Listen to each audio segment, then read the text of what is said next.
भगवान दत्तात्रेय अत्रि मुनि के पुत्र थे। उनका चित्र आप सबने देखा होगा। 4 कुत्ते एवं एक गाय के मध्य खड़े हुए हैं भगवान दत्तात्रेय। भगवान दत्तात्रेय के 3 सर हैं जो ब्रह्मा विष्णु महेश के प्रतीक हैं। नाथ संप्रदाय के लोग दत्तात्रेय को पूजते हैं। आज भी नाथ संप्रदाय के लोग कुत्तों के साथ घूमते हैं एवं आश्रम में गाय रखते हैं। गाय प्रतीक है माँ का, धैर्य का एवं प्रकृति का। दत्तात्रेय को गुरुओं का भी गुरु बोला जाता है। क्यों, कभी आपने सोचा? उनके साथ खड़े हुए 4 कुत्तों का क्या अभिप्राय है? 4 कुत्ते 4 वेदों के ज्ञान का प्रतीक हैं जो आपकी सदा सहायता करेंगे। 4 कुत्ते 4 युगों का भी प्रतीक हैं, अर्थात वे मनुष्य के साथ प्रारंभ से ही हैं। विगत सैकड़ों वर्षों के संघर्ष एवं विधर्मियों के साथ युद्ध भारतीयों के लिए बड़ा नुकसानदायक रहा। मैं यहाँ भौतिक नुकसान की बात बिल्कुल नहीं कर रहा हूँ। मैं यहाँ संकेत कर रहा हूँ हमारी ज्ञान वर्धक परंपराओं के हनन की। हमारा धर्म से विचलित होना एवं शब्द प्रतीक के अर्थों को ना समझना ही सभी समस्याओं का मूल कारण है। वास्तव में धर्म हमें जीवन पद्धति सिखाता है, कैसे मानव उसके जीवन को श्रेष्ठतम तरीके से जी सकता है। परंतु धर्म को आजकल धर्मांधता से जोड़ दिया जाता है। यदि आप धर्म की व्याख्या देने की प्रयास करेंगे या कोशिश करेंगे तो संभव है कि लोग जो आपके दृष्टिकोण से सहमत हैं वे आपकी पूजा करने लगेंगे, परंतु आपके पदचिन्हों पर बिल्कुल नहीं चलेंगे। धर्म का अर्थ है मानव जीवन के दायित्वों का कड़ाई से निर्वहन। जैसे वह उस व्यक्ति की धर्म पत्नी है। मेरा कर्म ही मेरा धर्म है।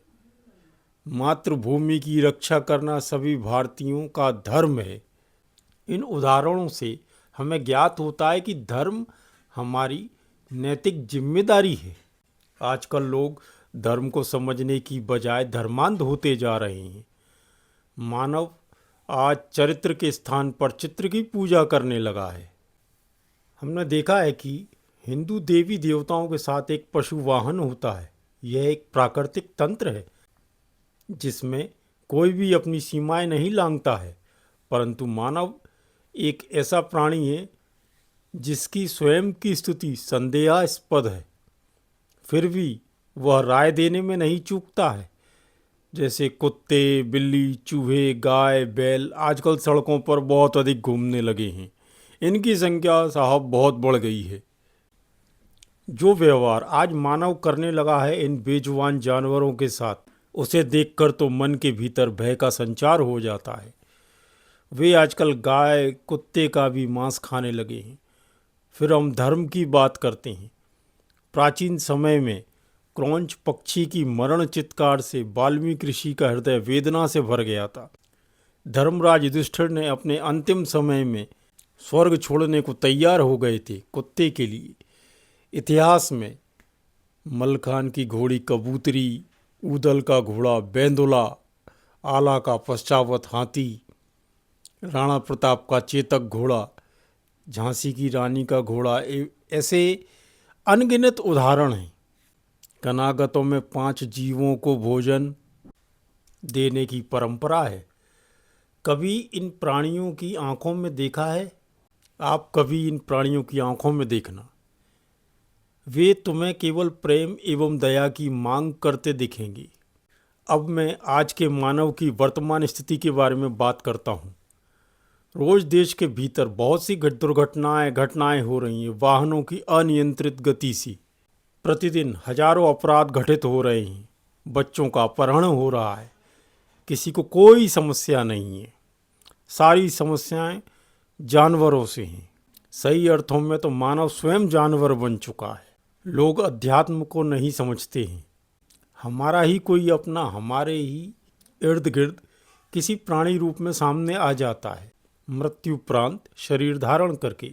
वह हमसे कुछ खाकर हमारे लिए अच्छे मार्ग खोलता है, परंतु हम अज्ञानतावश उसे कष्ट देकर अपने लिए गड्ढा खोद रहे हैं।